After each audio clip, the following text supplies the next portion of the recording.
Good afternoon, all of you. Good afternoon, sir. So, in the previous class, we have started the introduction of history. Okay, so we understood the very basics of history. So, what exactly the definition of history? What are the things to understand to reconstruct the past, and what were the limitations we have that can be in the foreign sources as well as in the indigenous sources. So, how inscriptions are going to help us to understand their past as well as the coins. So already we have seen coins. So what was a study of coins? Study of coins is called as numismatics. Okay, yeah, write down. Coins provide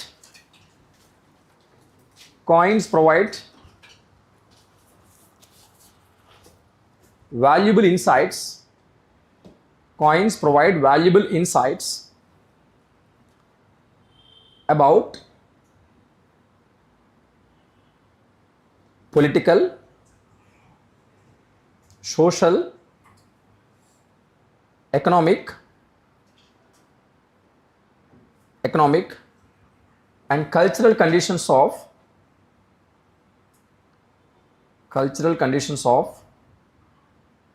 a time period. Cultural conditions of a time period. Their information is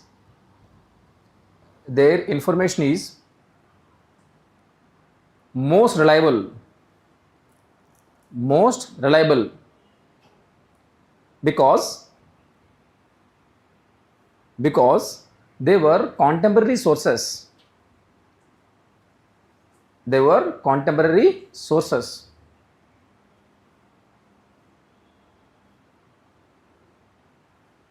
For the first time during Mauryan period,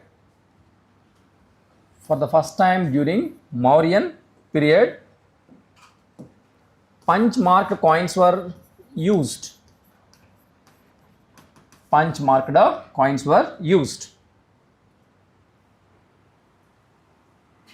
Which has a symbol. Like a mountain,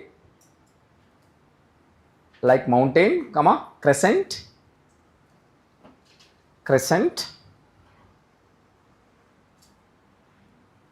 or animal.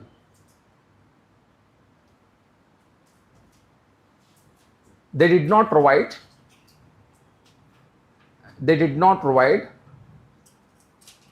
information related to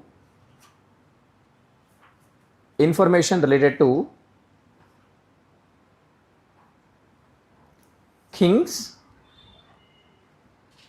and their timeline.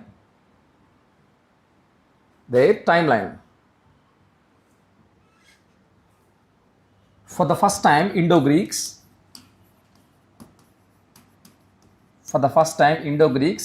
in post-Mauryan period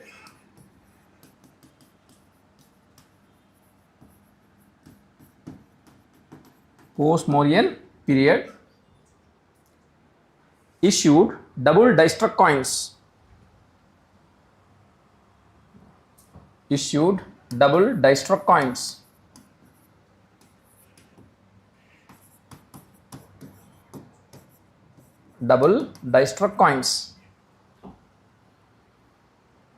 Which has political information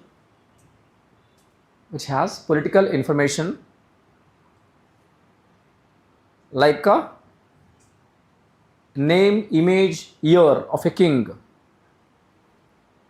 Name, image and year of a king on obverse and reverse side. Coin has two faces. So the reverse as well as the obverse. Whatever the face we see, that is obverse face. Reverse and obverse side. For the first time, gold coins in Indian history were issued by Indo-Greeks.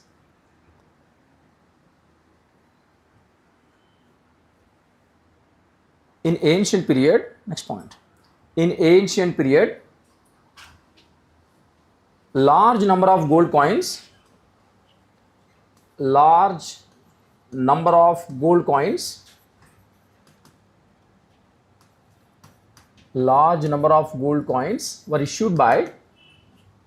were issued by Guptans.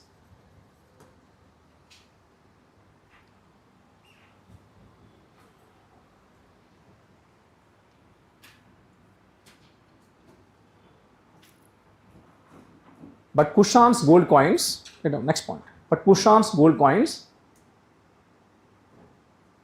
have more gold content. Or are purity. or are purity. Sometimes, next point, sometimes images of gods and goddesses, images of gods and goddesses were also minted on coins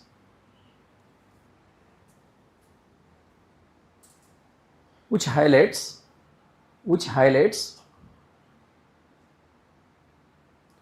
religious conditions in the past, comma, popularity of a religion,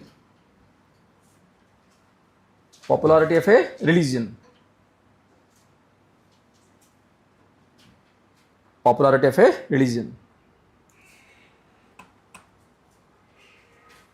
For ancient and medieval history,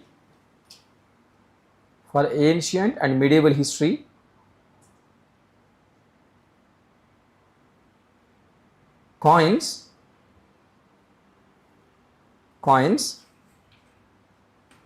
immensely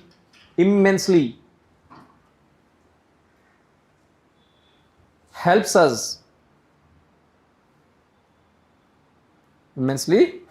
Okay, yeah, that's all about the coins.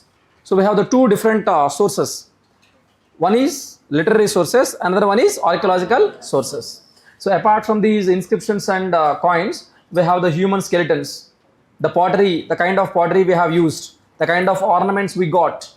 Okay, so these are also going to be discussed in future, but majorly we need to focus on the inscriptions as well as coins. Am I clear? So now, after this introduction, in ancient period, I am going to list out the important topics or important chapters that we are going to discuss. Okay, yeah, write down list of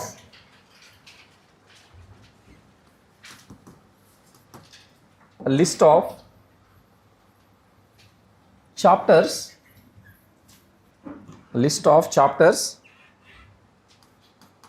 in ancient period.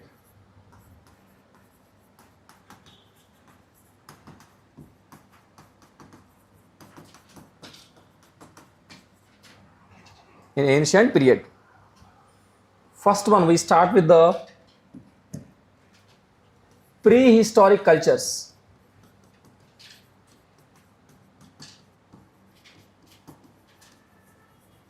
Prehistoric cultures. In Telugu, we call it as Purva Charitrika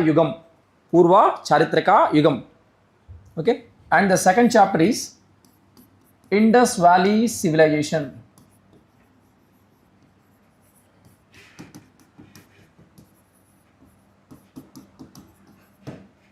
Indus Valley Civilization. Third one is Vedic period.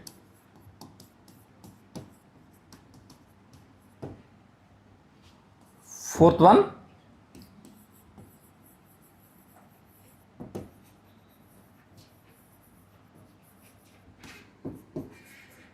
Mahajanapada period.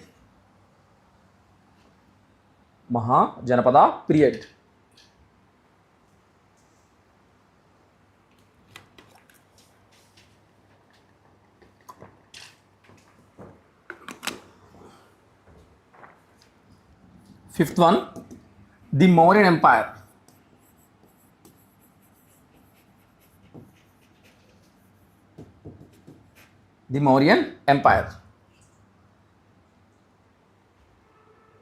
Okay, so in this Mauryan Empire only we are going to discuss about the Chandragupta Maurya, Ashoka, okay, a third Buddhist council, Ashoka Dhamma, Kalinga War, everything will be discussed in the Mauryan Empire.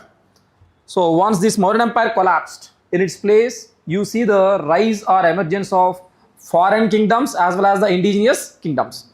But they are all the regional kingdoms. They are not empire. Gayatri, what is the difference between empire and kingdom? సామ్రాజ్యానికి రాజ్యానికి ఉన్నటువంటి తేడా ఏంటి? Or both are same? Group of kingdoms is Empire. How many kingdoms? No specific number. Okay. Is it just only in terms of the area you are going to call it as empire? Or do we have any other yardstick? In terms of cultural identity. Very good. So, in a first point is empire is bigger than the kingdom. Empire is bigger than the kingdom. Second point is in a kingdom you can find the only one culture, probably one religion, probably all the people may speak only one language. But whereas in the empire you see the multiple cultures and multiple languages, different types of religions. If all these people together under a political authority, we can call it as a empire. Let's say for example, in the Mauryan times, here this entire Bengal, when I say Bengal, it is Bangladesh also. Yeah, right now we have East Bengal. East Bengal, once upon a time, it was a part and parcel of the Indian subcontinent. So all the way from Bengal, it is your Bihar, UP, yeah, Rajasthan, Punjab, yeah, Sindh region, and it will go up to Afghanistan. So Bengal to Afghanistan, Kashmir to Karnataka, not Kanyakumari, Kashmir to Karnataka. So this entire stretch of land, it was under a single political authority that is called as Mauryans. So Mauryans have created it as a empire. Now in this vast stretch of land, you can find the different cultures, different languages, different religions people use it to follow. Yeah, so that is the difference. Whereas a kingdom mostly confined to one area. Yeah, let's say for example, this Kakatiya kingdom. Kakatiya kingdom is in the Andhra and Telangana. Most of the people, they speak the same Telugu language, more or less the same kind of culture. So you don't find a variety of cultures. But whereas in the empire, you can see the different types of cultures. It's not just only area. Okay? Yeah. So we have seen the empire.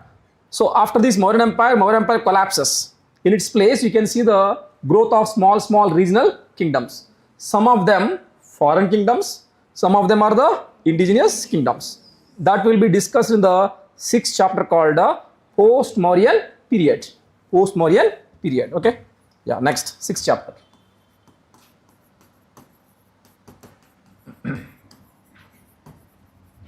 Post-Mauryan period. Yeah. See, this post-Mauryan period will be continued up to 300 AD. 300 AD. After the birth of Jesus Christ. 300 years after the birth of Jesus Christ. That will be continued up to 300 AD. Then once again, out of these small kingdoms, one empire is going to emerge. And that empire is the Guptan Empire. The Guptan Empire. Again, this Guptan Empire also going to be collapsed by 550 AD. 550 AD. You can see the rise of a small regional kingdoms once again. That will be discussed in the post-Guptan period.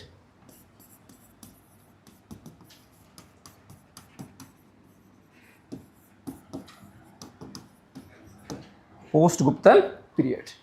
So these are the 8 chapters. 8 chapters we will discuss in ancient India. Whereas in the medieval period, we are going to study the 5 chapters. 5 chapters. 8 plus 5? 13. In your modern India, how many chapters? 6 chapters. Yeah? 13 plus 6, 19 chapters. So your entire Indian history, okay, it will be divided into 18 chapters. 19 chapters. Total is 19 chapters. Okay?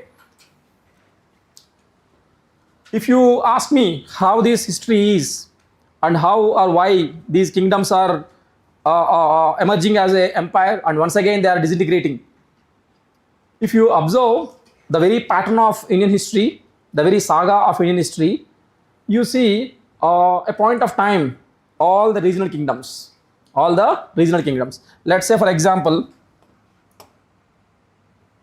here in the Mahajanpada period, we have total 16 regional kingdoms. 16 regional kingdoms. Out of these 16 regional kingdoms,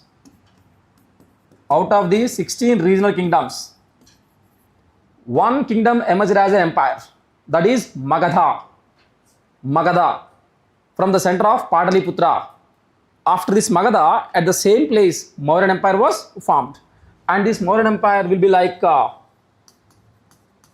and this Mauryan Empire continued up to around 220 or 240, okay, BC. Then Mauryan Empire is also collapsed. Mauryan Empire collapsed. When Mauryan Empire collapsed, once again regional kingdoms are formed. Okay, so that regional kingdoms will be discussed in the post-Mauryan period. Okay, this post-Mauryan period will be continued up to 300 AD. Once again, from these regional kingdoms, you can see the empire, that is Guptan Empire. This Guptan Empire will be continued up to 550. Once again, Guptan Empire collapses. In its place, all the regional kingdoms in the post-Guptan period. Okay, so we enter into medieval period. In medieval period, the first chapter is early medieval India. Early medieval India. In that early medieval India also, the same regional kingdoms. Okay, so early medieval period. This will be continued up to 1200 AD. 1200 AD. So finally, in 1206 AD, in India, particularly in the North India, once again, a great empire was emerged, and that was Delhi Sultanate. దీన్నే మనం తెలుగులో ఢిల్లీ సామ్రాజ్యం అని పిలుస్తాం. Delhi Samraj.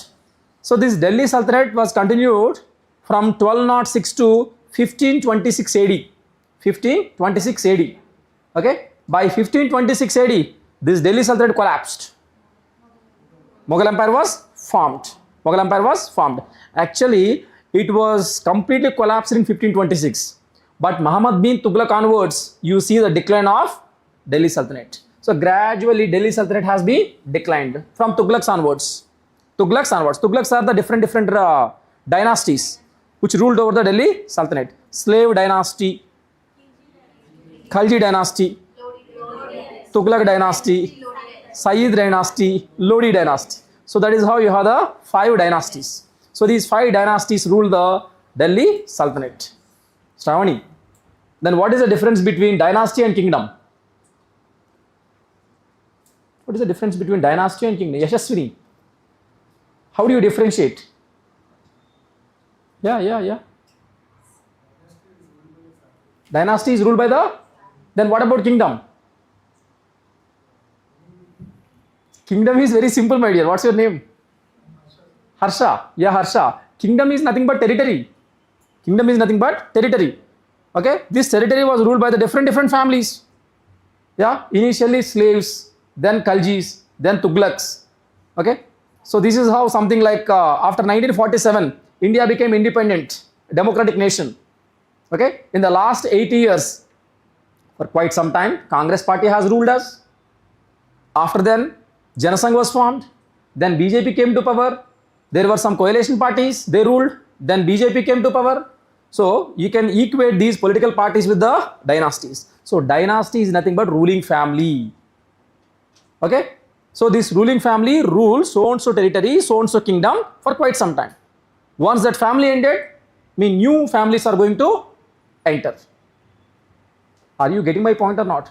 So that is what the difference between dynasty and the kingdom.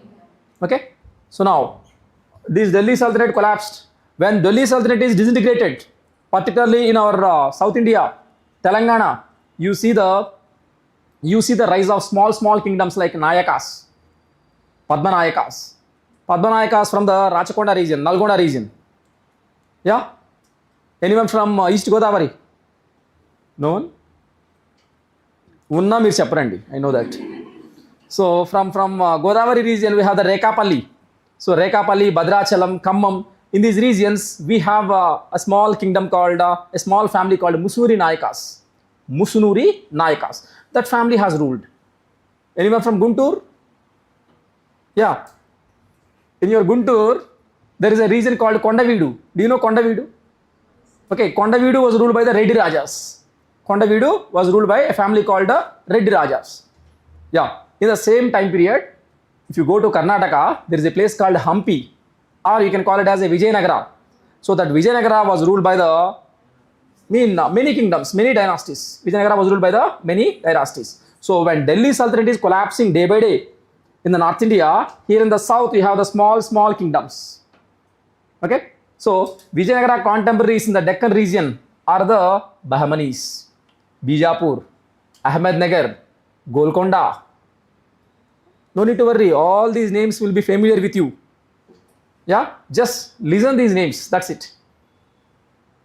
Now these small kingdoms were continued, and Delhi Sultanate was completely removed by 1526, first battle of Panipat. So at Delhi you can see the Mughal Empire. Mughal Empire. When I say Mughals, who comes to your mind? Hrithik Roshan, Jodha Akbar.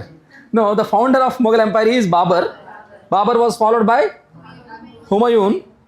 He was succeeded by Akbar. You know, Akbar ruled Mughal Empire almost for 49 years. 49 సంవత్సరాల పాటు పరిపాలించాడండి చక్రవర్తిగా. Yeah, 1556 to 1605 he ruled. Almost 49 years he ruled. After Akbar, his son, beloved son Salim Jahangir came to power.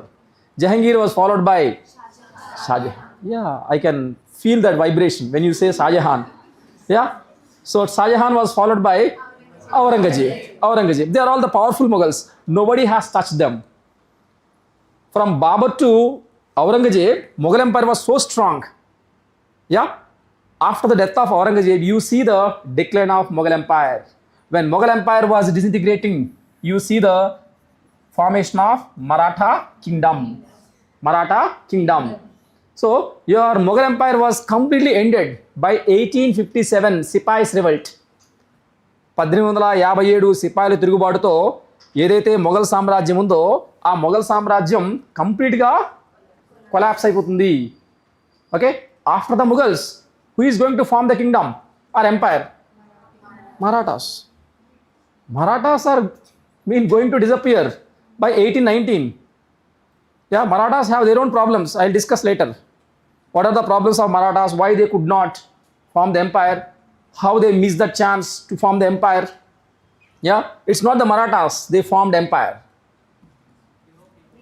Europeans, not all the Europeans. It is the Britishers. It is the British, they established the empire. You see the British Empire. This British Empire was continued until 1947. Until 1947. Are you getting my point or not? And how this history is? History appears like a wave. Am I correct or not? History appears like a wave. We have the trough and the crest. At one point of time, regional kingdoms. Out of this, an empire. Again, empire collapses. Again, regional kingdoms. Again, empire. Are you getting my point or not? So if you have this broad understanding, you won't be worried. It's easy to remember the empires. Even you can easily remember these regional kingdoms when you have the political map. Who are the contemporaries of whom? Contemporary ante in Telugu we call Samakalinikuలు. Okay, Samakalinikuలు ante are we contemporary? Are we contemporary or not? Pawan Kalyan, Saideswara, contemporaries or not? ఇద్దరం ఒకే time పీరియడ్లో ఉన్నామండి. ఒకేసారి పుట్టకపోవచ్చు, కానీ ఇద్దరం ఒకే time పీరియడ్లో ఉన్నామండి. 2026లో మీరు ఉన్నారు, నేను ఉన్నాను. మన ఇద్దరికి కాంటెంపరీ ఎవరు? Prime minister Narendra Modi. Yeah, he is also contemporary. He is also lived in the same time period. We have a common friend, Donald Trump. He is also our contemporary. So contemporary means the people who lived in the same time period. Okay, it's very simple. So ఇక్కడ ఒక map ద్వారా మనం ఏం చేసుకోవచ్చు అంటే ఏ ప్రాంతంలో ఏ రకాల kingdoms ఉన్నాయో అర్థం చేసుకుంటాం. సో దాన్ని బట్టి హిస్టరీ మొత్తం కూడా చాలా ఈజీగా మనకి ఒక కాంప్రిహెన్సివ్ వ్యూ అనేది తెచ్చుకోవచ్చు అండి. Okay, now I will start with the first chapter, pre historic cultures. Yeah, main heading pre historic cultures.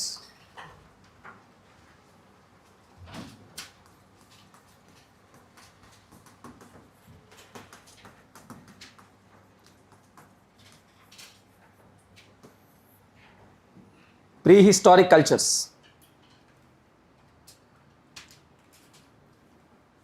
Yeah, you people may heard many times about the culture.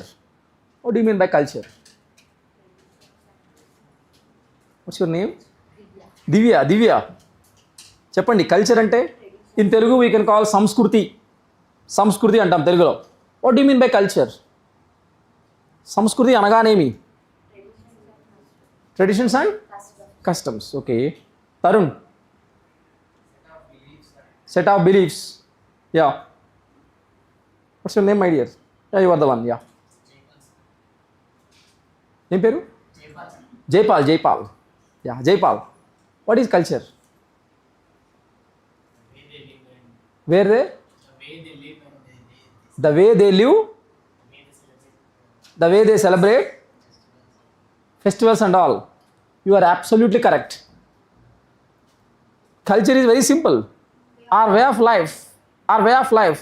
What comes under way of life? What's your name? Sudarshini. Sudha. Yeah, Sudha. Way of life, group of people ఎలా బతుకుతారు అనేది culture sir. ఎలా బతుకుతారంటారు? Their food habits. Food habits. And their habitat. Everything comes under culture. Exactly. So culture is a comprehensive term which includes everything. How you dress up, what kind of food you eat. Yeah, what is lunch today? That comes under culture. That comes under culture. Your attitudes, your knowledge, your behaviors, your interaction. Yeah, your belief systems. Okay, whoever you follow, that religion. Yeah, languages. Yeah, everything comes under culture only. Everything comes under culture only. But here and there you come across the word called civilization. Indus Valley civilization. Yeah, both are same or different? Both are same. Civilization means nagarikata. Culture means samskruti. Samskruti, nagarikata rendu ఒకే పదాలా, రెండు వేరు వేరు పదాలా? Modern,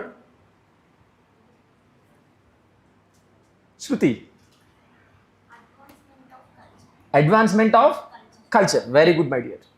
There is no a big difference at all. Whatever the life we are leading, whatever the lifestyle we are having, if you find any kind of sophistication, advancement, development in our cultural aspects, that is nothing but civilization. Okay, Gayatri, 10 lakh years ago, we have the Paleolithic people, Paleolithic man. This Paleolithic man used to hunt the animals and used to kill the animals and get the raw meat. Having the raw meat is a part of their culture. Having the raw meat is a part of culture. Yeah? Okay, now what we are doing? Are we taking the non-vegetarian or not? We are taking non-vegetarian, but are you taking the raw meat? You are not taking raw meat. What you are doing? You are adding some spices, you are following so and so method and preparing delicious biryani. Am I correct or not? You see the advancement. You see the advancement in cooking, in culinary habits, in culinary practices. Okay, let's say for example 10 lakh years ago they used to build a house. When I say house, don't imagine 3 BHK, 4 BHK. Those houses are the hut, a small hut, my dear. Okay, so building a small hut is a part of their culture. Yeah, it's a single room hut. That itself is a hall, that is a kitchen, that itself is a bedroom, that is everything. Okay, but after 5,000 years and now you are building a house. Yeah, how you are going to build the house? Would you build a single room hut? No. First of all, you buy a plot of land. You buy a plot. There you got one, a Vastu Siddhanti, and he'll showcase that plan, proper plan, and you'll bring some architect. They'll design, okay, according to the proper ventilation, proper sunlight. Yeah, they'll provide running waters. We have one drawing room, one hall, yeah, one kitchen. Yeah, and we have some master bedrooms, kids bedrooms. Yeah, wherever you open, you can get the tap water. Are you getting my point or not? Now we are also building a house. What is the difference you can find in these 5,000 years? Advancement, sophistication. Advancement, sophistication in the cultural aspects is called as a civilization. That's it. Okay? Yeah, write down.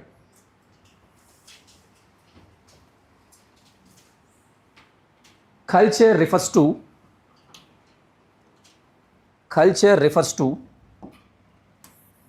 way of life, which includes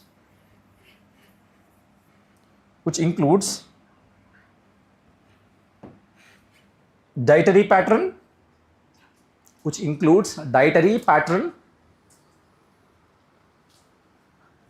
dressing,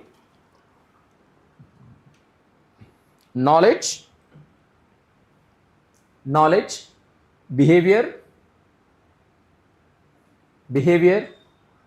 attitudes, morals, and belief systems.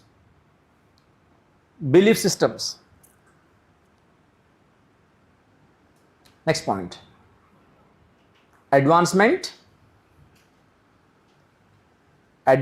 or sophistication in the cultural aspects is called as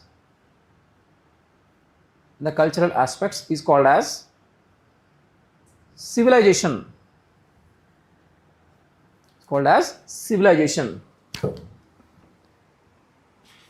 See, now we understand what the culture is. Then what about prehistory? Already we know about history. Jaypal, what do you mean by history? History is the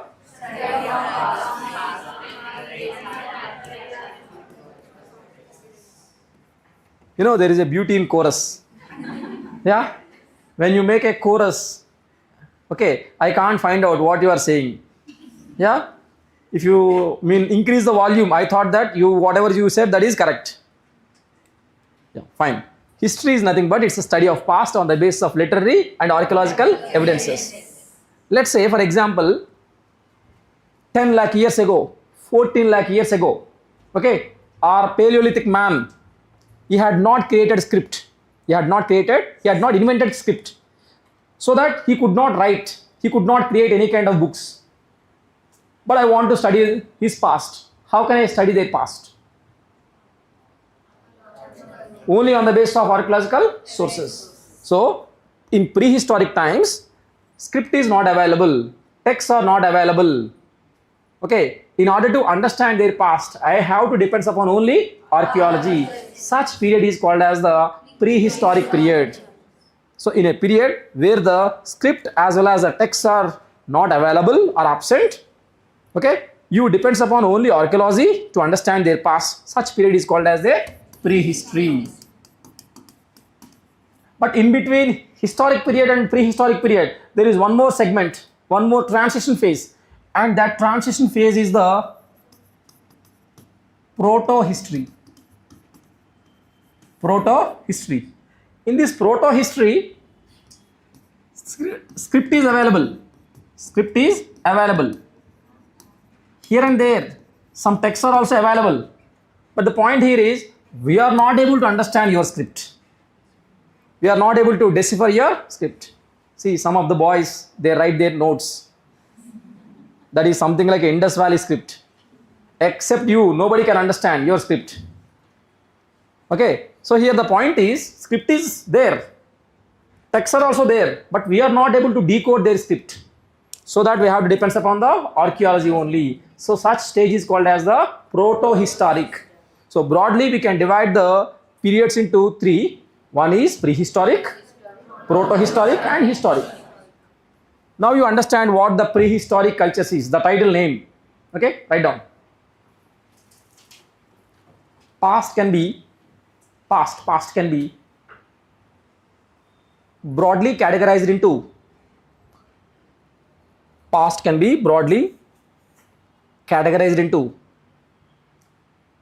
three stages.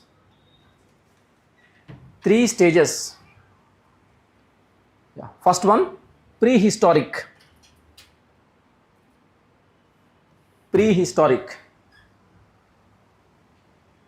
Hyphen. In this period,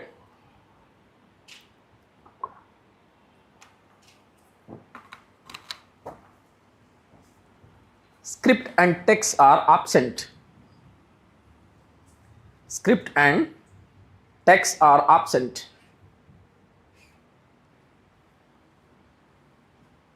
Archaeological objects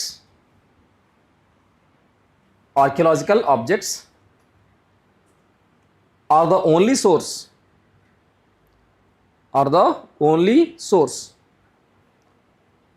to understand their past.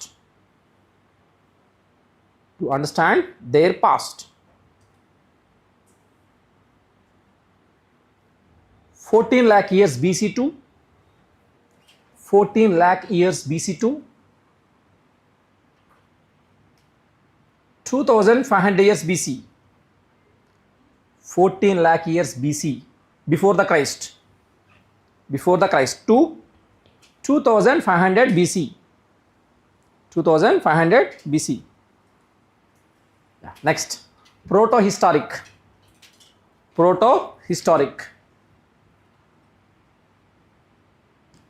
Hyphen.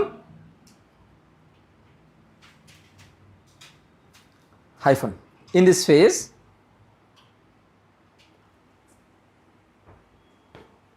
script and text are available.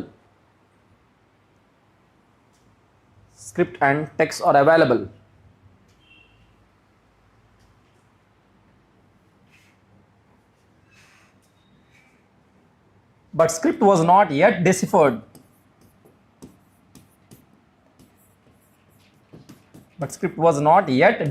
Deciphering means decoding. Script was not yet deciphered.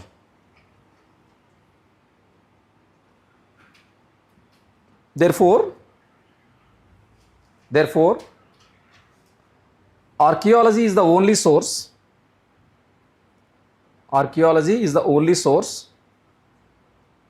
To understand their past.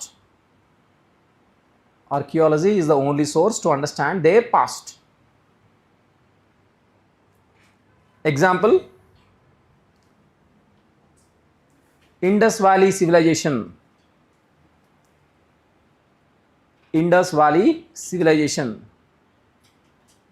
Within the bracket, 2500 BC to 1750 BC. That was Indus Valley civilization. Next, historic period.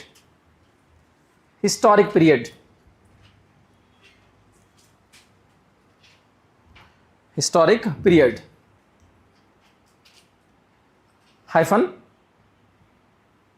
In this phase,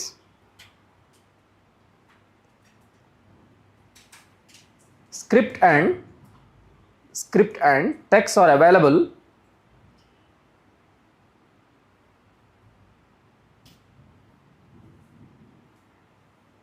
Script was deciphered.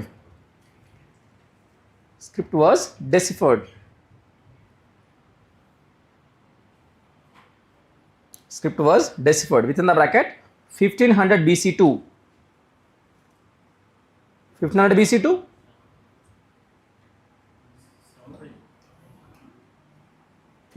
to what's your name? Funny Kumar. Yeah, Funny. 750 BC. Yeah, 1947. Okay. Inka forgot your name. Charan. Yeah, Charan. Funny Charan. Yeah, చెప్పండి. ఇంకా 1947 అయినా? నిన్నటి వరకు కాదా? ఇవాళ కూడానండి. Let's say for example, morning ఏం జరిగిందో అంతా కూడా పాస్ట్ అయిపోతుంది కదా. మార్నింగ్ ఏం జరిగిందో మనకు తెలియాలి. ఏమున్నాయి మనకి సోర్సెస్? న్యూస్ పేపర్స్ ఉన్నాయి కదా. సో న్యూస్ పేపర్స్లో ఉన్న స్క్రిప్ట్ మనకి అర్థమవుతుంది కదా. Are getting my point or not? So till now 1500 BC to till now, ఇవాళ వరకు. మీరు ఎప్పుడు ఎగ్జామ్ రాస్తే అప్పటి వరకు, అంతేనా? మీరు ఎగ్జామ్ రాసే వరకు అండి. So that is the historic period. Okay, so now I'm going to deal the prehistoric cultures. So the story of prehistoric cultures, it starts from the 1.4 million years ago. 1 million is 10 lakh years. 1.4 means 14 lakh years ago. See, 14 lakh years ago, for the first time, human presence can be seen in the Indian subcontinent. భారత ఉపఖండంలో 14 లక్షల సంవత్సరాల క్రితం మానవుడు ఇక్కడ సంచరించినట్టుగా మనకి evidences అనేవి ఉన్నాయండి. So there is a place called Bori, BORI, Bori. ఆ బోరీ కేవ్స్లో 14 లక్షల సంవత్సరాల క్రితం మనిషి సంచరించినట్టుగా, మనిషి నివసించినట్టుగా మనకి ఆధారాలు అనేవి ఉన్నాయండి. So this pass starts from the 1.4 million years ago. Script is not available. Books are not there. We have to depend upon only archaeology. Okay. Now, how we are going to study their past? Okay. To study their past, whatever the tools they have used, now we started examining their tools. Only on the basis of tools, what they have used, we are going to study their past. ఆ కాలంలో వాళ్ళు ఎలాంటి పనిముట్లు ఉపయోగించారు, ఆ పనిముట్ల ఆధారంగా మాత్రమే వాళ్ళ యొక్క చరిత్రను మనం అధ్యయనం చేయబోతున్నాము. Okay. So to make the tools 14 lakh years ago, what was the material they have used? Stone. Why not metal? Why not metal? Yeah? Metal is not available. Yeah. What's your name, my dear? Unsung heroes. Yeah? Suman. Suman is also hero. Yeah, Chapandi. Yeah? Why they have not used metal initially? Why they preferred only a stone?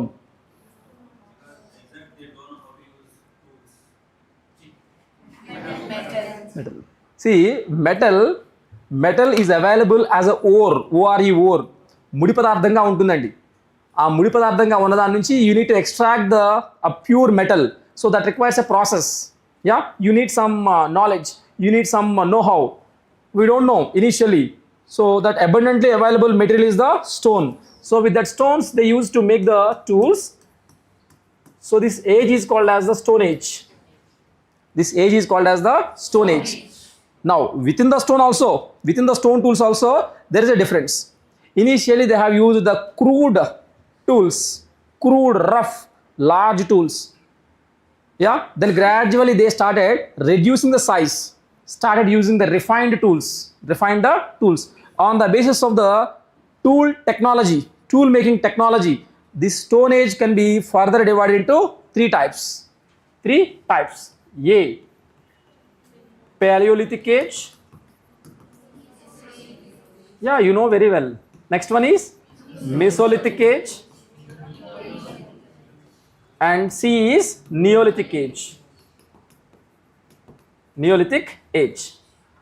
After the stone, we started using the metals to make the tools. So that period is called as the Metal Age. So what was the first metal used to make the tools? Copper or iron?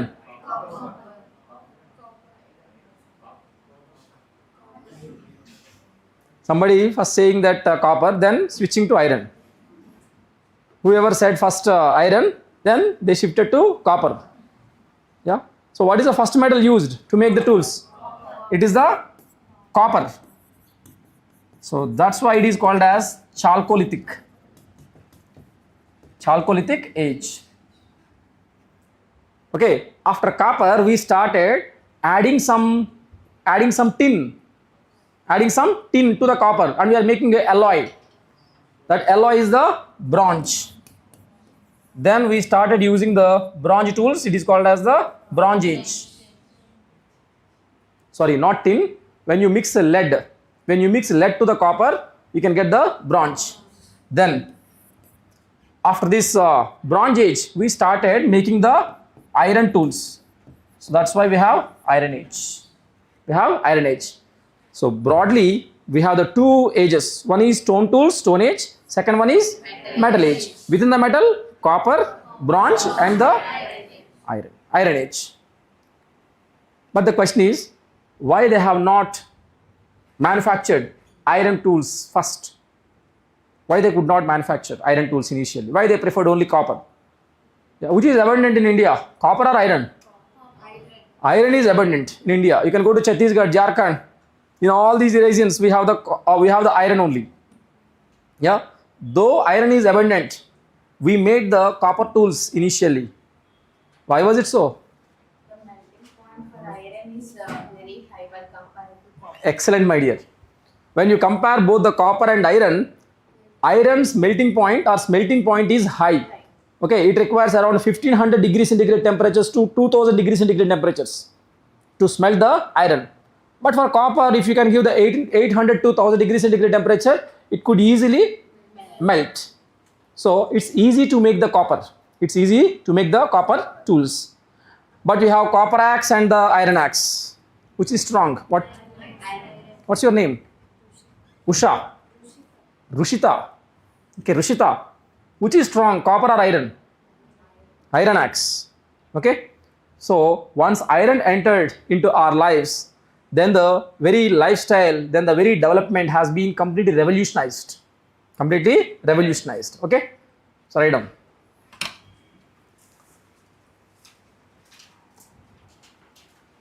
$2.6 million years ago, 2.6 million years ago,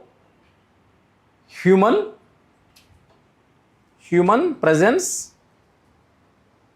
presence can be seen,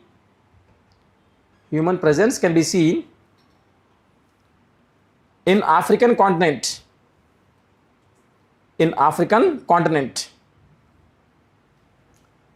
whereas in India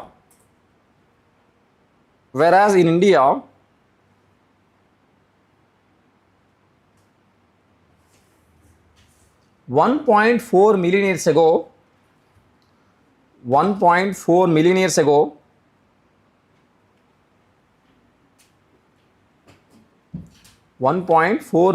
ago, human presence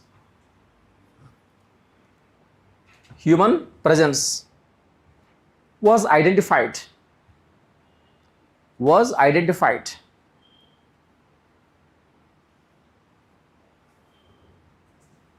at Bori caves.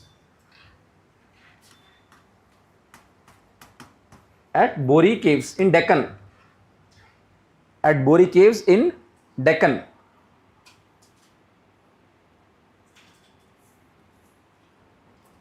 To understand, next point.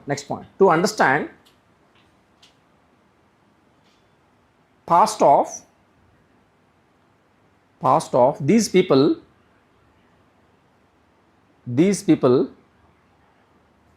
archaeologists examine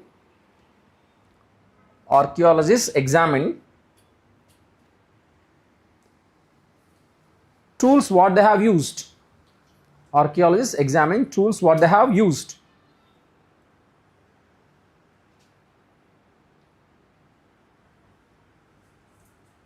Initially, stone was used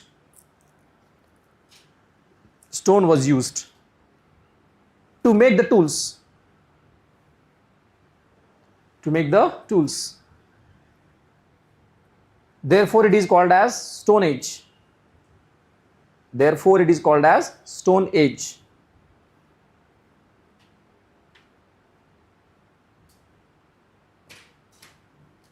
It can be further divided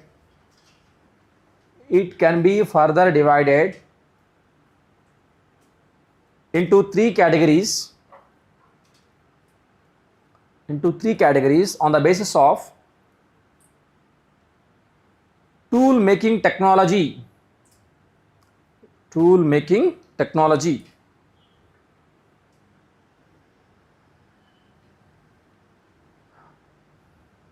One by one: Paleolithic, Mesolithic, Neolithic. Paleolithic, Mesolithic, Neolithic.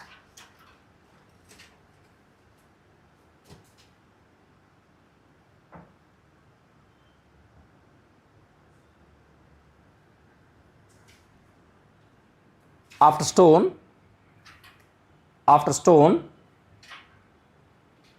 metal was used. To make tools.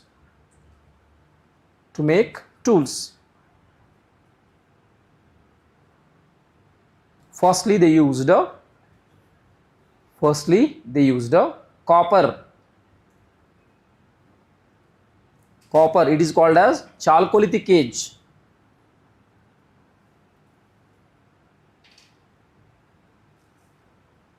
It was followed by Bronze Age. It was followed by Bronze Age.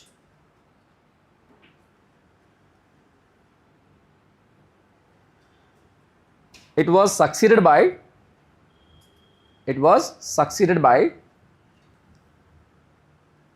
Iron Age. Succeeded by Iron Age. Yeah. Next subheading, Stone Age. Stone Age. Within the Stone Age, you can make subheading of Paleolithic.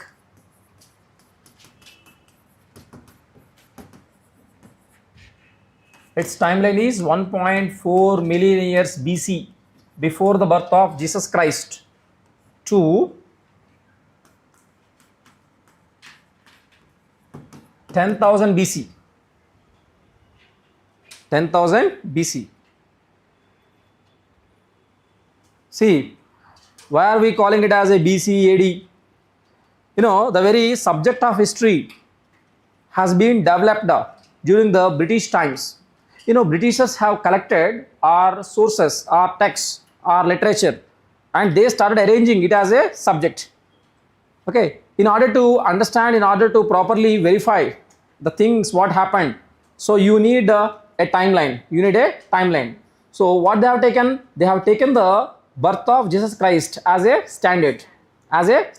Let's say, for example, in 1st century AD, Anno Domini, or now we are calling it as a CE, Common Era. That is the year when the Jesus Christ born. Now from here onwards, 100 BC means 100 years before the birth of Jesus Christ. Then 200 BC means 200 years before the birth of Jesus Christ. Let's say 2500 BC means 2500 years before the birth of Jesus Christ. Now, birth of Jesus Christ was taken as a yardstick. Now we are calling it as a 100 AD or 100 CE, Common Era. 100 AD means 100 years after the birth of Jesus Christ. 200 AD means 200 years after the birth of Jesus Christ. Let's say 2026 AD means 2026 years after the birth of Jesus Christ.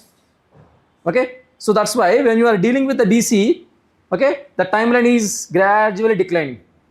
When you are studying about the AD, you see the timeline is gradually increasing. Don't confuse. Okay, yeah. So Paleolithic age, we are dealing with the Paleolithic age. So in Greek language, paleo means what? Paleo means not stone. Paleo means old. Okay, lithic means stone. So they started using the old stone tools. I will discuss later what the old stone tools are. First of all, 1.4 million years ago, 14 లక్షల సంవత్సరాల క్రితం అసలు ఈ భూమి ఎలా ఉండేది? ఇలానే ఉండేదా? మనం చూస్తున్నట్టుగానే గుండ్రంగా ఉండేదా, బల్లపరుపుగా ఉండేదా? బల్లపరుపుగా ఉండేదా? గట్టిగా చెప్పండి. దివ్య,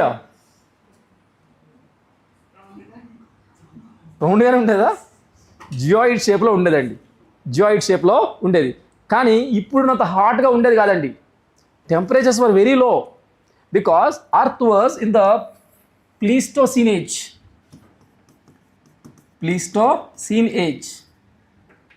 When Earth was in the Pleistocene age, I can say 90% of the Earth was covered by ice. 90% of Earth was covered by ice. Only in the 10%, you have some patches of soil. So temperatures were very low. Most of the Earth was covered by the ice. Only we have a small patches of soil. Okay. There is a scarcity for the soil. Not earth. Earth is different, soil is different. Are you getting my point or not? On earth you have the oceans, on earth you have the mountains. Soil means where you can grow plants. So that patch is called as the soil. So soil was at the small patches, very small patches of soil you can see. When soil is small, okay, so scarce, obviously on the basis of the soil you can see the plants. Plants grow on the soil. So you can also see the decline of fauna. Fauna means plant life. Plant life was also small. On the basis of plant life, you have it is flora, it is fauna. Wildlife was also less. Wildlife was also less. Then what about our Paleolithic man? How he got his livelihood? Yashaswini. Paleolithic man ki aakalestundi. Where he can get the food? He can take a mobile phone, order a Swiggy, or he can go to restaurant or some grocery shop. No, there is no such facilities. Are you getting my point or not? There is no cities, there is no villages. Okay? So whenever he was hungry, he had to go for the hunting as well as gathering. Hunting and gathering. Hunting of animals, gathering of plant products. Plant products. Okay? Now tell me, who can run after the animal, who can chase the animal, who can kill the animal? Is it the male or female? Male. See, all the female also accepting. It is a male or masculine, powerful. You know, that male, they focused on hunting. Male focused on hunting. Then all the women, they'll go to forest. There is no specific forest. They'll go to the plants. They'll go to trees. They climb trees. They climb trees. Imagine, they used to get the fruits. They dig the earth. They get some tubers. You know, tubers ante దుంపలు అంటాం కదా, దుంపలు తీసుకొచ్చేవారు. They gather some vegetables. They gather some grains. Okay, so here male brought the animal products, meat. Here women or female, they brought the plant products. And both sides contributed to run the family, and they got the food, and food was distributed. So their economy is hunting and gathering. That's why it is called as hunting gathering economy. So every day is a struggle for him. Are you getting my point or not? No EMIs. Yeah, no accumulating the property. Just what is the goal of his life? Food. His entire life revolves around the food. His main struggle is only to get the food, not cracking the UPSC. Yeah, so that is how our life was initially. Okay, a single man, he can hunt a small animals like a deer, yeah, a sheep, a goat. What's your name, my dear? Navya, see, look at my personality. Can I hunt the elephant? Can I hunt bison, rhinoceros?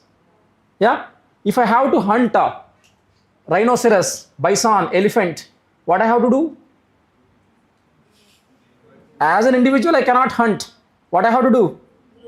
I need to get my friend, Pawan Kalyan, Afzal, yeah, Funny, Charan. I will gather all these people. As a group, we will go and hunt. So that is how, for our necessity to hunt the big animals, they started living like a group. They started living as a group. 10 to 15 members or 20 members, they live as a group. Such kind of life is called as a band. Such group is called as a band. Let's say this band is a group of 20 members. In these 20 members, 8 were women and 12 were men. All the men, they focus on hunting. All the women, they focus on gathering. See how labor was divided on the basis of gender. See, look at your family. In your family, who will daily go out and get the food? Income? Father. Who take care about the house? Mother. See the division of labor on the basis of gender. So division of labor was started way back in the 1.4 million years ago. Okay, now within these 12 men, you can't expect all are adults. There are some old people, 50 years old people. There are some 10 years old boys and 20 years, 25, 30 young men. Yeah, all the people cannot run. You can't expect 50 years old man to run, to chase, to kill the animal. Then what is the use of them? Yeah, how they contribute in hunting? What the old age, gray hair says? Chappandi. What is the use of gray hair? Old age people. Can we kill all the old age people? No. Why? What is the use of old age people? Chandu? Guidance. Excellent, my dear. When you are going for hunting, you need a strategy. You need a strategy. So these old people, they provide the strategy how to hunt the animal. Then these adults, they'll go and fight. Then the 10 years old boys, they'll give some weapons and help them in cutting the meat. That is how all the members participate in work according to their capacity. If you are old, you will provide strategy. If you are young, you can assist them. According to their capacity, they work. Okay? And everybody go and work and get the food. According to their need, they will take the food. Work according to your capacity, take according to your need. That is what the primitive communism. Primitive communism. There is no saving of food for tomorrow. Are you getting my point or not? You go today, get the food, distribute among ourselves, and have the food. That's it. When you wake up tomorrow, again you will go for hunting and gathering. Gayatri, they could have saved. They could have stored food. Why they could not store the food? It will spoil. There is no refrigerators by that time. There is no refrigerators. Even they have not made the pots to store the food. If you store the food, okay, that will spoil. You can't keep the food for tomorrow. Are you getting my point? And that's why food is distributed according to the needs. Everyone is equal. There is no rich, poor. There is no Ambani, Saideswara. Everyone is equal. There is no domination. Are you getting my point or not? That is what egalitarian society. సమసమాజం అంటామండి దాన్ని. ఆ సమసమాజంలో దాచుకోవడం, exploit చేయడం, తక్కువ చేసి చూడడం ఏమీ లేదు. అందరూ ఒకటే, అందరూ సమానమే. నీ కెపాసిటీ కొద్దీ వెళ్ళి పనిచేయి, నీ అవసరం కొద్దీ ఆహారం తీసుకో. That's it. అది getting my point or not? Your Karl Marx, the very brainchild of the communist philosophy, and he was inspired from this primitive communism. He wanted our modern society to live on the basis of primitive communism. Clear? So that is how the life was 14 lakh years ago. But the problem is, so these people, these 20 members, they live in this area, this patch of soil for 6 months. This patch of soil is Dilshuk Nagar. They live in this area for 6 months. Whatever the plants, animals, they'll exhaust, they'll consume. Once the food is completely unavailable in this area, they'll leave this patch. They'll migrate to Malakpeta. They'll stay in Malakpeta for 6 months. Once the food is over, then they will move to Himayat Nagar to Amirpeta to Madhapur, like that. They keep on moving from one place to other place. There is no permanent settlement. Such life is called as nomadic life. So they used to have the nomadic life. So wherever they go, they'll select one natural caves. In the naturally formed caves, they used to live. This is how the caves were. Okay, so this is how the caves were. So they keep on moving from one place to other place.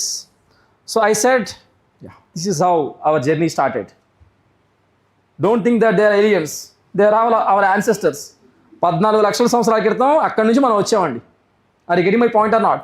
In Paleolithic times, according to your anthropology, 14 lakh years ago, you see the Ramapithecus, Neanderthals, Homo erectus. Okay, that is how our life was. We have not yet entered into Homo sapiens. You can only see the Homo erectus. Homo erectus means earlier we used to walk like a monkey. You know monkey? Tetrapedal. 4 కాళ్ళతో నడుస్తుందండి. Now we finally stand up. We became bipedal. We were walking on 2 legs, 2 limbs. So ఆ విధంగా ఉండేదండి. వీడేం చేసేవాడు?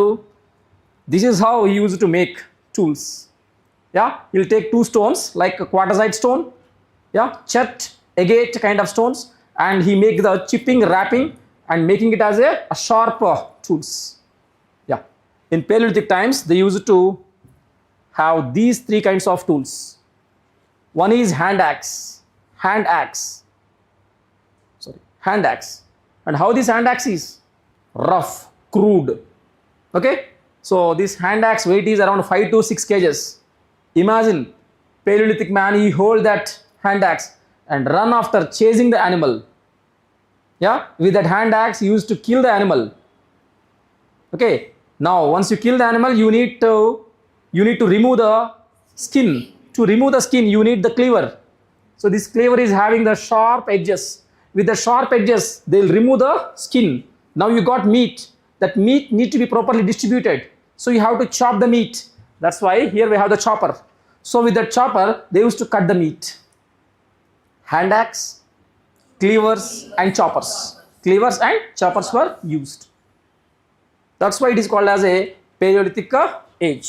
It is called as Paleolithic age. Okay? So everything was fine, smooth.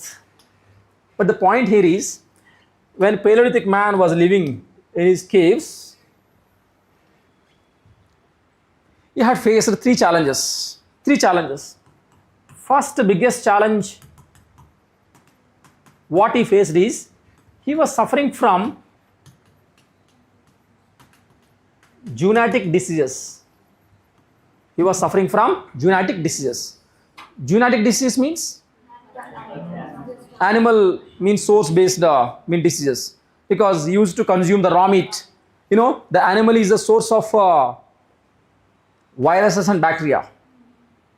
Animals are reservoirs of virus and bacteria. So whenever he consumed that raw meat, he was infected by the viruses and bacteria. He got some diseases. Okay, there is no NIM schemes to diagnose. So you got so and so disease, you are affected by so and so virus. They don't know what's going on, what happened to them. But the people were dying. They were completely clueless. వాడికి అసలు అర్థం కావడం లేదు, ఎందుకు చనిపోతున్నాం మేము అన్న సంగతి. కానీ చనిపోతూ ఉన్నారు. At the same time, they were in the Pleistocene age.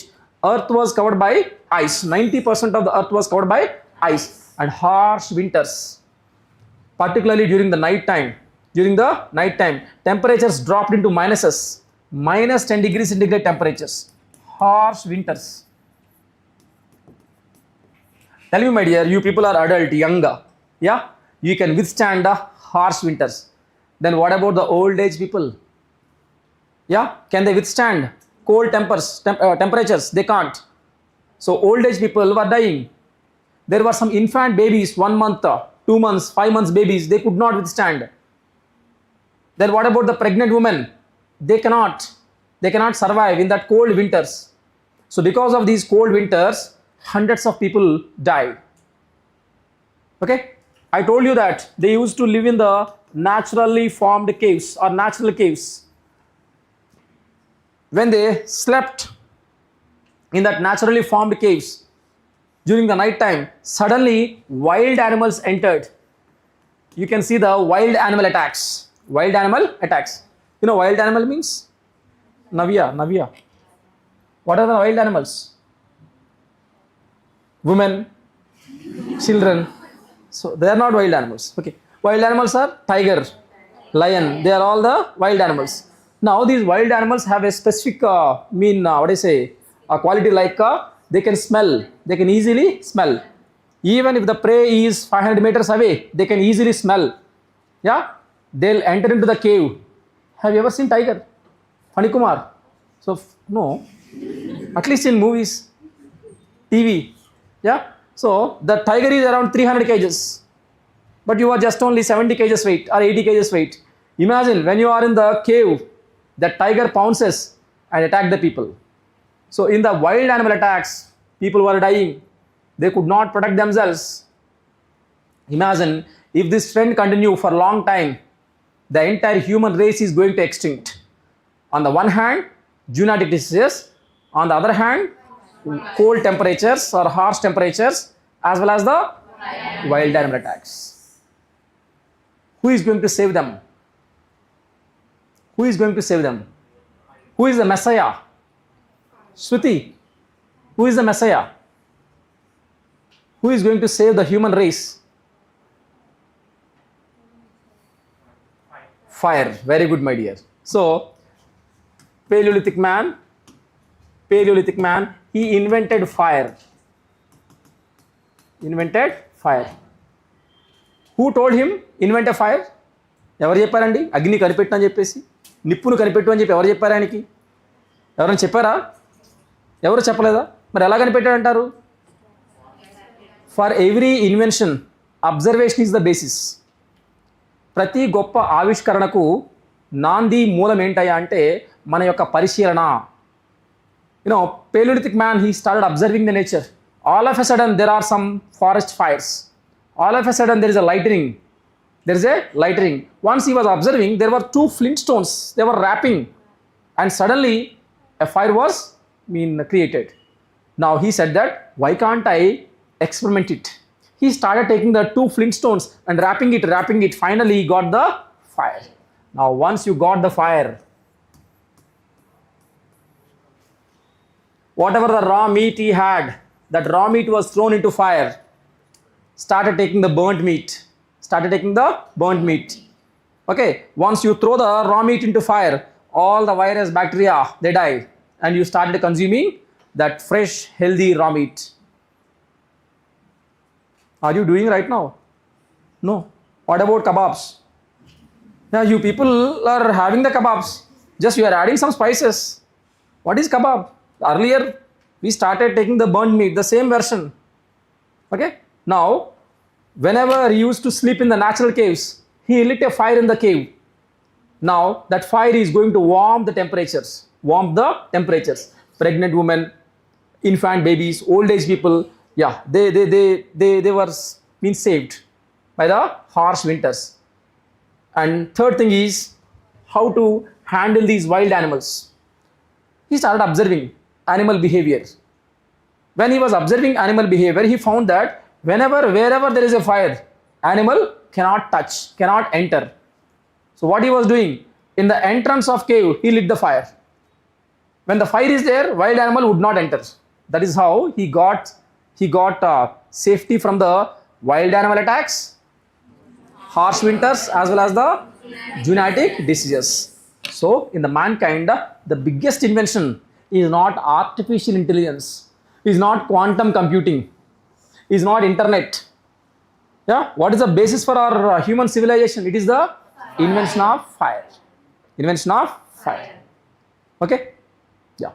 And whenever he was going for hunting, this Paleolithic man, he used to take a animal. He had domesticated one animal to help him in the hunting. What was that animal? That was such a loyal animal. Dog. See, dog is known for loyalty.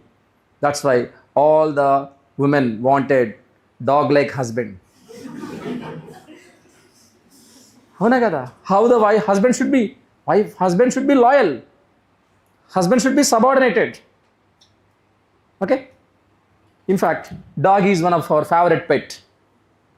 Are you getting my point? Even in our culture also, dog reverberates. Wherever you go, you can see the dog. Mahabharata starts with the dog, ends with the dog. Your Panchapandavas, they have defeated Kauravas and ruled Hastinapur for quite some time. Krishna passed away. When Krishna passed away, they decided we have to leave. They started moving towards the Himalayas to reach the heaven. Yeah, in that journey, first one, this Draupadi collapsed. Draupadi died. Then Nakula Sahadeva passed away. Then Arjuna, he accompanied for quite distance. Then Bhima. Then finally it is only Dharmaraja. Along with Dharmaraja, they were followed by a dog. And both Dharmaraja and the dog, they have reached the highest abode.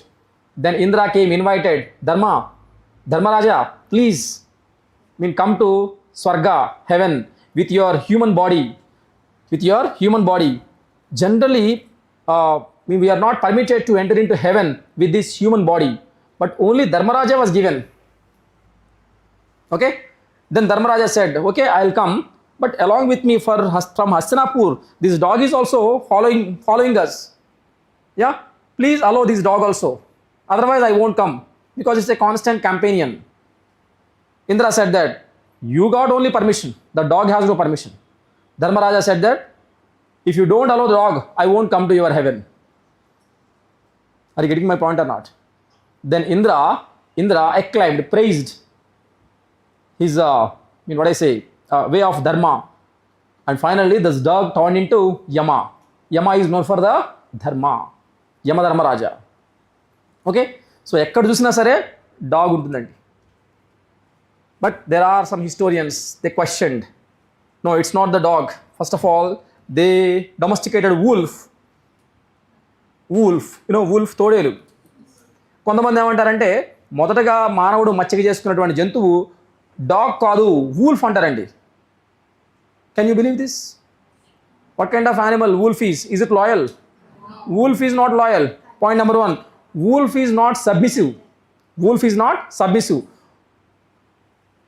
In some circus, in some zoos, you can see the tiger, you can see lion, you can see elephant, but you don't find the wolf.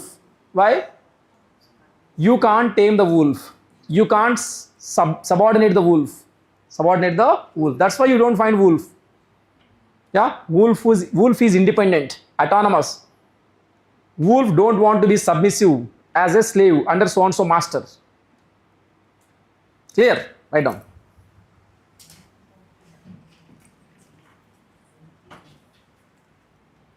Any doubt? చెప్పండి, ఎక్కడ ఉన్నాం మనం? Paleolithic. Write down. In Greek language,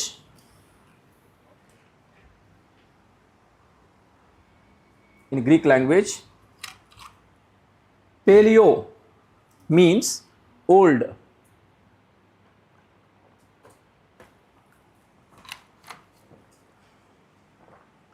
Paleo means old. Lithic means stone.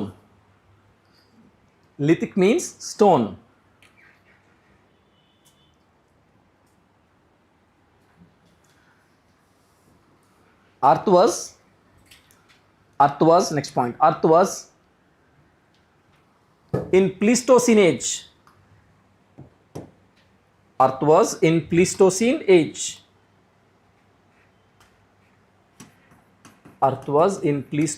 age. Comma, 90% of Earth was covered by ice. 90% of Earth was covered by ice.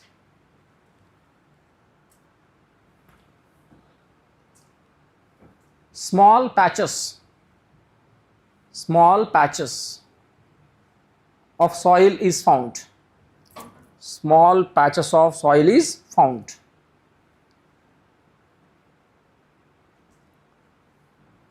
Therefore, flora, F-L-O-R-A, flora, and fauna, F-A-U-N-A, fauna, is limitedly available. Flora and fauna is limitedly available.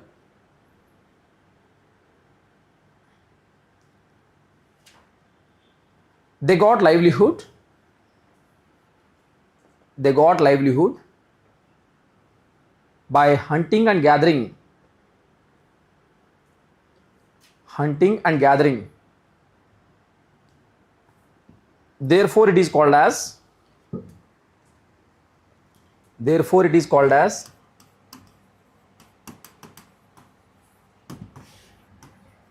hunting gathering economy. Hunting gathering economy. Hunting gathering economy. Men focused on hunting. Men focused on hunting, comma. Women engaged in gathering.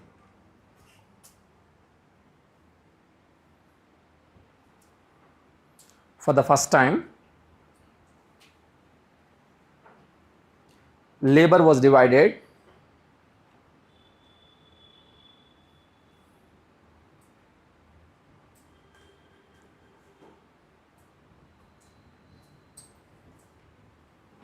On the basis of gender. On the basis of gender. On the basis of gender.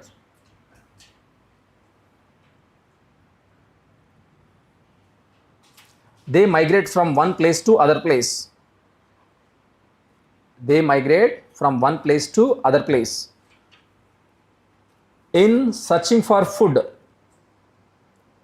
In searching for food.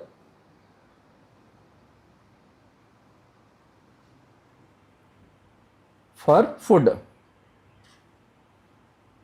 They led nomadic life. They led nomadic life. Underline nomadic life. They led nomadic life.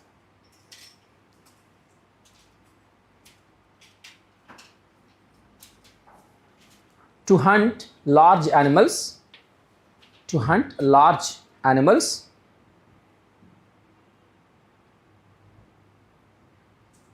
They lived as a group. They lived as a group. They lived as a group called a band. They lived as a group called a band. In this band,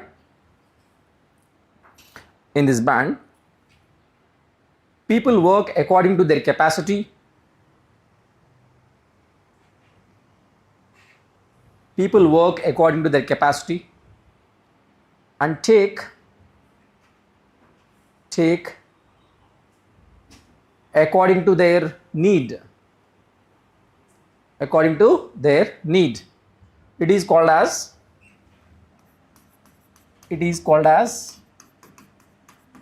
primitive communism. It is called as primitive communism. Underline primitive communism. Underline primitive communism. They used hand axes, cleavers and choppers. Cleavers, choppers. In their hunting.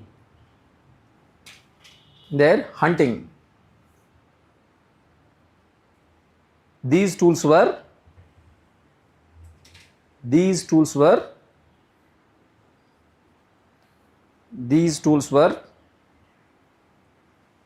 crude.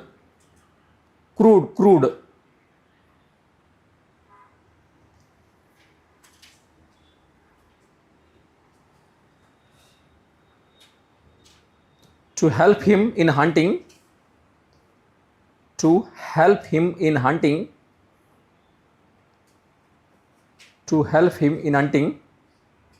They domesticated dog.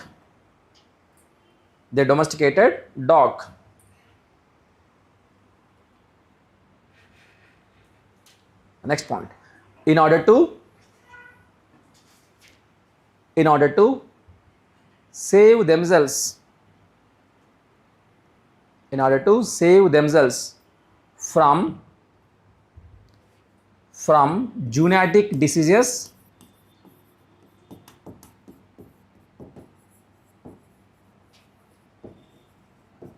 harsh winters,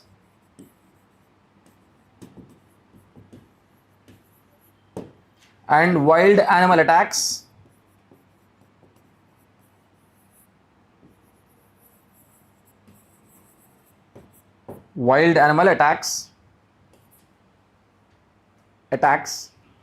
they invented fire.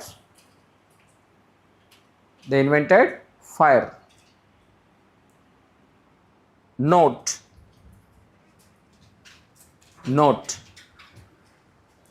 quartzite, chet, agate, A-G-A-T, agate. Stones were used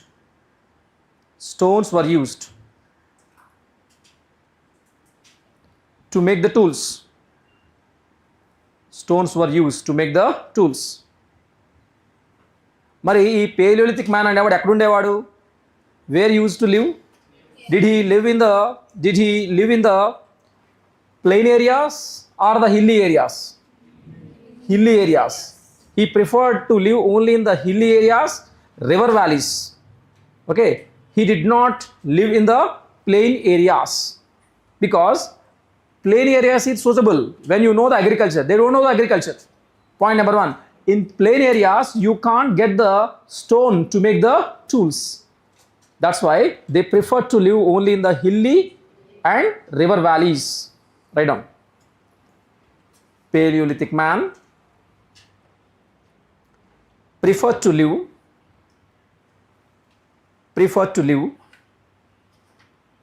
in hilly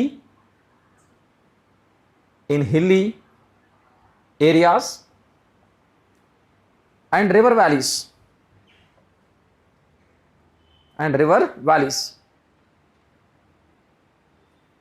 We don't find Paleolithic sites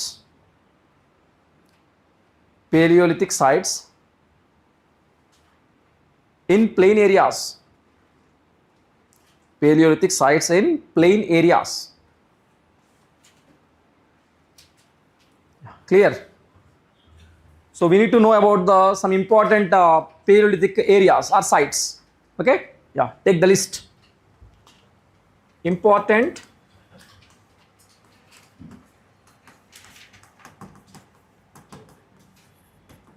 Paleolithic sites.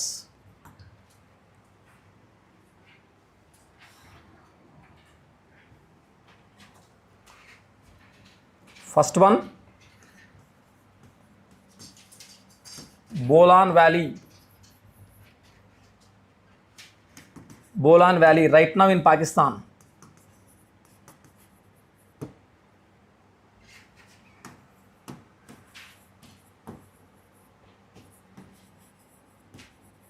Soon Valley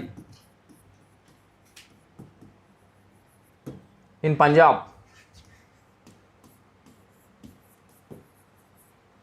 Balan Valley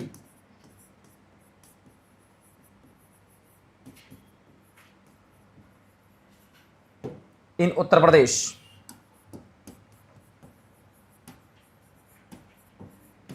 Narmada Valley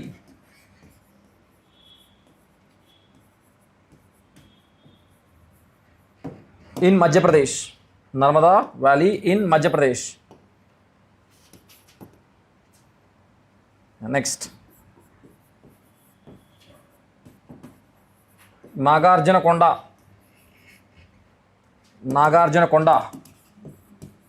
in Andhra Pradesh.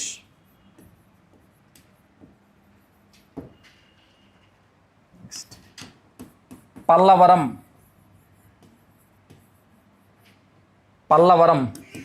in Tamil Nadu.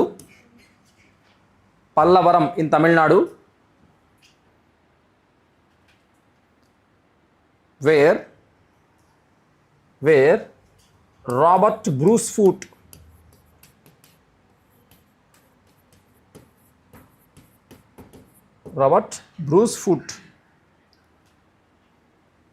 discovered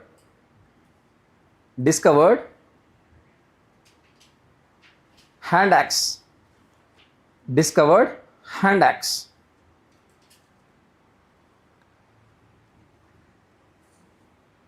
Okay, so these are the important places of Paleolithic sites.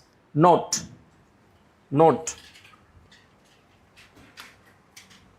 Alexander Cunningham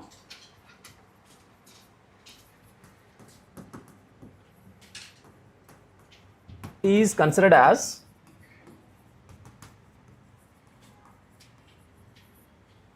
father of Indian archaeology.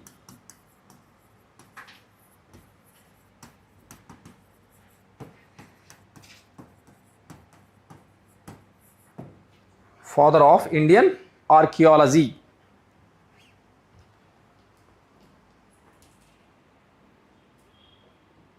See, I am sure that you don't need to refer any book other than my notes.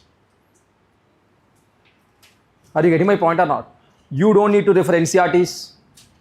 Okay? You don't need to refer any kind of standard textbook like R.S. Sharma, Satish Chandra, Bipin Chandra, Spectrum. You don't need anything. Just revise whatever the notes I am dictating here. It doesn't mean that, okay, I have all the knowledge of these books. So whatever the notes I am giving here, I have curated, I have taken important points from all these textbooks. Let's say if you started reading about R.S. Sharma, you don't know which point is important and which can be useful for your prelims or mains. But I have that judgment. Okay, I am gathering information from all the relevant sources. Okay, and I am presenting to you. What is the use of coaching? Yeah, you can make preparation on yourselves. Where you taking the coaching? Sirisha, where are you taking coaching? Knowledge is available plentifully in your Google. Yeah, ChatGPT. You can ask ChatGPT. Where are you paying fees and getting the coaching? Yeah. Guidance, yeah. Inka. To understand what? Not to study. Yes. So you are in the age of information. Okay. Here, information is something like a ocean. You don't know which is relevant information, which is irrelevant. Earlier, there is a dearth of information. Now, there is a overflooded information. You can't identify which is the right source. Point number one. Point number two, it's not only Indian history you need to deal. You need to deal with around a dozen subjects. Start from Indian history to around ethics, including your optionals. You need to handle around 12 subjects. It's impossible for these 12 subjects to refer the various standard textbooks. If you refer 2 books or 3 books for each subject, it would be around 30 books. Can you remember 30 books? Can you remember 30 books information? It's very much difficult. How many years it may take? It may take to get the mastery over these 30 books. It may take 2 years, 3 years, 4 years. We cannot say. And the main motto of coaching is it has to facilitate the student. It has to reduce the burden that the student is going to take. Are you getting my point or not? So you can focus on answer writing. You can focus on going through the PYQs. You can focus on improving your skills. Okay? You should not search for the information. You should not running after the information. Whatever the right information that has to be provided, it's my responsibility. Okay? So when Sir has given this module like ancient, medieval and art and culture, that's a huge responsibility for me. So I have to provide a one-stop solution as my notes. Point number 3. Point number 4 is, while discussing about the this ancient, medieval, I'll also cover the art and culture. Even you don't need to refer any kind of book. Okay? So whatever the cultural related information, I will provide itself in our class. After 1 week, I am going to take up a one state every day. Let's say for example, Tamil Nadu. For half an hour, I will talk about Tamil Nadu. Whatever the festivals they celebrate, languages, cultural information, temples, whatever there in the Tamil Nadu, I will give the information. Are you getting my point or not? You don't need to refer any other kind of standard textbooks. That's my job. So while dealing with the political history, social, economic and other information, I'll also take up the art and architecture. While discussing about art and architecture, how I am showing the PPTs, in the similar manner, I'll show the PPTs and explain the structures and give the notes. Where is the point? Where is the question to go and refer the standard textbooks? Okay, if you want, you can read. It's a replication. It's a replication of same information. Okay, where we are? Alexander Cunningham is considered as father of Indian archaeology. Okay, so we have done with the Paleolithic. Now we are entering into Mesolithic. We are entering into Mesolithic age.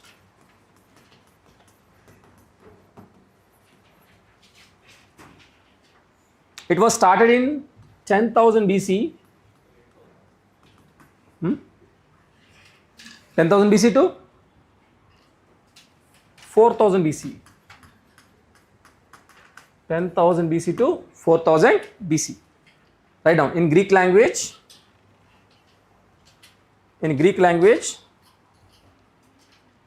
Meso refers to middle, lithic refers to stone. Lithic refers to stone. See, the moment they enter into this Mesolithic age, you see there are two transformational changes. There are two changes occurred when they enter into Mesolithic age. One thing is you see Earth transformed. Earth entered into Holocene age, from Pleistocene to Holocene. Okay, and next one is from Homo erectus to Homo sapiens emerged. Homo sapiens emerged. Who are Homo sapiens? Gayatri. Where is Homo sapiens? Ekkudunnarandi Homo sapiens? We are the Homo sapiens. Very good, my dear. So where is the difference between Homo sapiens and Homo erectus? Neanderthals. Yeah. Manasa, what is the difference?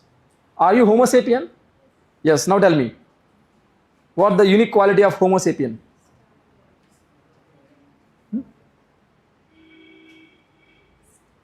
What, my dear? You are the one, yeah. Quadrupedal to bipedal. Yeah, then. With how many limbs you are walking? 4 or 2? 2 limbs, bipedal. Yeah, then. What, my dear? Your name? I forgot your name. Yeah. Priyanka, not Gandhi. Yeah, fine, Priyanka. What's so special about the Homo sapiens? Very good, my dear. Once we enter into these Homo sapiens, you see the brain size increased. You know, the cranial capacity, CC, cranial capacity was also increased. What is the use of brain? Yeah. Why God has placed this brain here? Thinking capacity. Very good, my dear. So these Homo sapiens, the thinking capacity increased. When the brain size increases, thinking capacity also increases. The one who has a large brain, they are having the more thinking capacity. My friend Tarun, some doubt started in Tarun. Sir, compare human being with the elephant. Elephant is having 5 kgs brain. Then who has a more thinking capacity? Elephant or human being? Okay? Human being. How come it is possible? Here I am saying that according to your weight, if brain size is more, then you will have the more thinking capacity. Our average weight is 70 kgs, 70 or 80 kgs. According to that, we have that brain. According to the body proportion, our brain size is high. But whereas elephant is around 500 kgs, 700 kgs. Out of 700 kgs, its brain size may be 5 kgs. Relatively, for its body weight proportion, that size is very small. That's why thinking capacity was less for elephants when you compare with the human beings. Okay, so Homo sapiens entered, you see the more and more thinking, new thoughts will starts. And the first thing is Holocene. In this Holocene age, temperatures increased, my dear. Temperatures increased. Earlier, 90% of Earth covered by ice. Now, once the temperatures increases, what happens? When ice melts, what happens? Turns into water. Ice turns into water. What a great conclusion. When ice caps melted, oceans were formed. When oceans formed, you see the large patches of soil. Earlier, we have the small patches of soil. Now you see the large patches of soil. When soil size increases, automatically flora and fauna increases or decreases? Flora and fauna is also increases. Earlier, his battle, his fight, his struggle is to get the food. Now, food is abundantly available. No need to worry about the food. And you see, during the autumn season, winter season, there is no dearth of food. Food అనేది బాగా దొరికేదండి ఎప్పుడు వర్షాకాలంలో దాంతోపాటు శీతాకాలంలో. The moment you enter into summer season, you know that's a lean season. That entire plant life will disappear. Then automatically fauna is also reduces. మరి అలాంటి అన్సీజన్లో lean seasonsలో how can he live? You can't get the plant food during the summer time. You can't get the animals also. Then how can he live? Storage. Okay. Yeah. Let's say for example, today my friend Afzal is going for hunting. Do you know hunting? Yes. We used to know. So my friend during the Mesolithic times, he went to hunting. When he went to hunting, he got a goat. But this goat is pregnant one. Pregnant goat. If you kill this goat, that is sufficient only for one day. Okay? This Homo sapien, he started thinking, why can't I give fodder to this goat? He started giving fodder to the goat. When you are giving fodder and water to the goat, it became domesticated. It became tamed. It considers you as a friend. Are you getting my point or not? That is how the domestication of animals started. You waited for 2 months. When you waited for 2 months, it delivered. It gave the 4 calves. Yeah. Again, you started giving the fodder, water to the 4 babies and waited for 6 months. Again, these 4 multiplied into 8.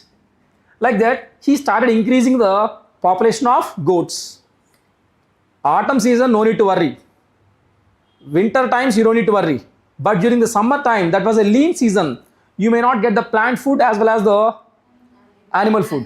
During the lean season, you can take 1 goat and kill that and have the meat. Goats will provide the milk also. Yeah, you started giving that milk to the babies, your babies, infant babies. There is a nutritional security. Nutritional security will also be provided. That is how the domestication of animals was started. Along with the hunting gathering, this Homo sapien, he started domesticating the animals. That is how the cattle rearing was gradually grown. Okay. So what kind of animals you can domesticate? Goat, sheep, buffalo, cow, dog. What do you do with the dog? Yeah, dog is not for the food purpose. Yeah. Can you tame tiger? Domesticate. Can you domesticate the lion? Elephant? Why? They are the big animals. Why don't you? Yeah? Wild animals. What do you mean by wild? Whatever is there in the forest, that is wild. Are you getting my point or not? But these are all the cruel animals. Cruel animals. Okay. You cannot easily tame them. You cannot easily domesticate them. If you try to tame them, they may kill. That's why don't select the cruel animals like a tiger and the lion. Always select submissive animals. Submissive animals. What are the submissive animals? Sheep, goat, yeah, pig, cow, buffalo, yeah, donkey. These are all the submissive animals. And second thing is, why don't you tame the deer? Deer. జింక జింకలు పెంచుకోవచ్చు కదా, ఎందుకనండి జింకలు ఎందుకు పెంచుకోలేదు వాడు? జింకలు పెంచుకుంటే Lions వస్తాయా? బఫలో పెంచుకుంటే రావా? You know deer it's swiftly moving my dear. జింక ఎలా వెళ్తుందండి? పరిగెత్తుంది. పట్టుకోగలవా వాటిని? పట్టుకోలేవు. సో కాబట్టి you need to select only slow pace animals, ఏవైతే మెల్లిగా కదులుతాయో. షీప్ ఎలా వెళ్తుంది? మెల్లిగా వెళ్తుంది. సో కాబట్టి you can select only the slow pace animals. Slow pace animals. Slow pace అనగానే మా ఫ్రెండ్ అంటుంది, సార్ ఏనుగు, elephant is a slow pace animals కదా. But you know to get the calves you have to wait for 600 days. నీకు elephant pregnant అయ్యి delivery అవ్వడానికి 600 రోజులు పడుతుందండి దాదాపుగా, if I'm not wrong. Yeah, it means almost around 2 years. If you take a pig, for every 6 months it will deliver. Are you getting my point or not? In every delivery it will give 5, 6, 10. You can see the large growth of animals. See, these are all the hidden things. You people thought that I'm narrating everything in comic way. No, actually there is a science behind it. This is nothing but the animal husbandry. They selected submissive animals. They have preferred only slow pace animals, okay, and they selected only the animals which have a very low reproductive cycle. Within 4 months, 6 months, you need to get the more and more population. Okay, so on the one hand, Holocene stage, Earth was providing more and more food. On the other hand, supported by domestication of animals. How the life is? Life became luxurious, comfortable, my dear. Are you getting my point or not? Don't worry about the food. Earlier you used to worry about the food. Now no need to worry about the food. Yeah, and you had lot of pastime. Just 4-5 hours you can go for hunting. That the remaining 10 hours you will be free. Then what do you do in your pastime? Chandu, if you are billionaire, if Chandu is billionaire, would you prepare for civil services? I like your honesty. If you are billionaire, no need to worry about the livelihood. You won't prepare for civil services. Then what do you do with that money? Wealth. సరదాగా ఊహించుకోండి, ఒకవేళ మీరు billionaire అయితే ఏం చేస్తారు ఆ డబ్బుతో? Invest చేస్తావా? సరే, ఇన్వెస్ట్ చేసిన తర్వాత మల్టిప్లై అవుతుంది. ఇంకా మల్టిప్లై అయిన తర్వాత ఏం చేస్తావు?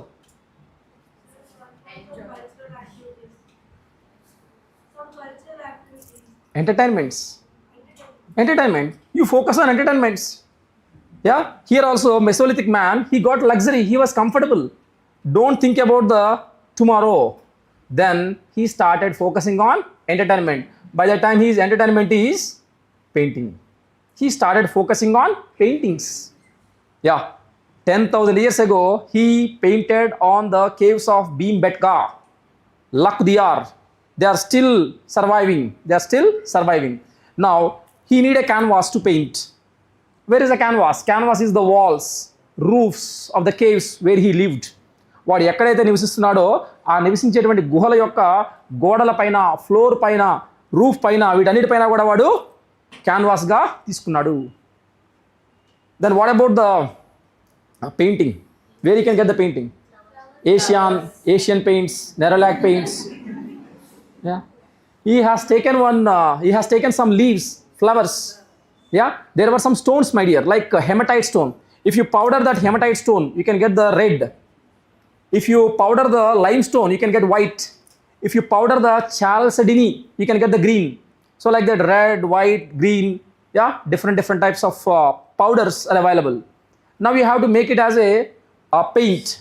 What do you do? How can you make the powder into paint? Adding water. If you add water, it will not survive for 10 years. Yeah? They started adding the animal fat or egg white. Once you add the egg white, and it will become a thicker painting. Yeah, canvas is ready, painting is ready. Then what about the brush? Hand. Hairs of animals, roots of plants, they are all arranged like a brush. What I have to paint? See, please remember, in your childhood, first standard, what was your first painting? Mountains. ఉదయిస్తున్న సూర్యుడు అండి. ఒక 2 పర్వతాలు వేస్తాం మనం, ఆ 2 పర్వతాల నుంచి orange కలర్లో అలా సూర్యుడు పైకి వస్తుంటాడు. Or else if you are born and brought up in Hyderabad, yeah, wherever you see that concrete jungle, buildings only, now you started making the mean buildings. Are you getting my point? You paint whatever you have seen. In the similar manner, this Mesolithic man, he started painting on the caves about his life. Okay, so the entire paintings is dominated by the hunting scenes and the animals. Okay, so tomorrow we will discuss about the Mesolithic paintings. So this is how the changes gradually happened. ఒకేసారి మార్పులు రాలేదండి, మెల్లిమెల్లిగా మార్పులు వస్తున్నాయి. That's you need to point. Okay, yeah, that's all about the Mesolithic age. Tomorrow I will take up Mesolithic paintings. Doubts ఏమైనా ఉన్నాయా? Any doubts?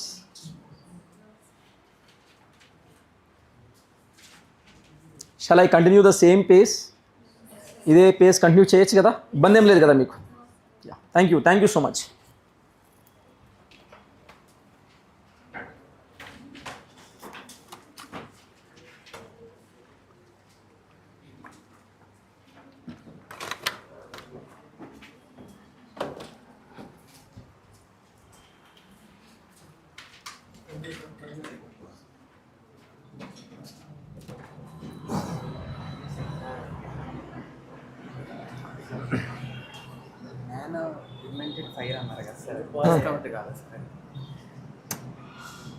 ఎక్కడన్నా ఉందనుకోండి, దాన్ని మనం డిస్కవర్ చేయొచ్చు. వీడు ఏం చేస్తున్నాడు, దాన్ని ఎక్స్పెరిమెంట్ చేస్తున్నాడు కదా, చూసిన దాన్ని వాడు ఎక్స్పెరిమెంట్ చేస్తున్నాడు. సో కాబట్టి దాన్ని ఇన్వెన్షన్ అనొచ్చు, పుట్టిస్తున్నాడు వాడే. ఆల్రెడీ ఉందాన్ని ఇక్కడ తీసుకొస్తే అది డిస్కవర్డ్ అనుకోవచ్చు. వీడు పుట్టిస్తున్నాడు కదా.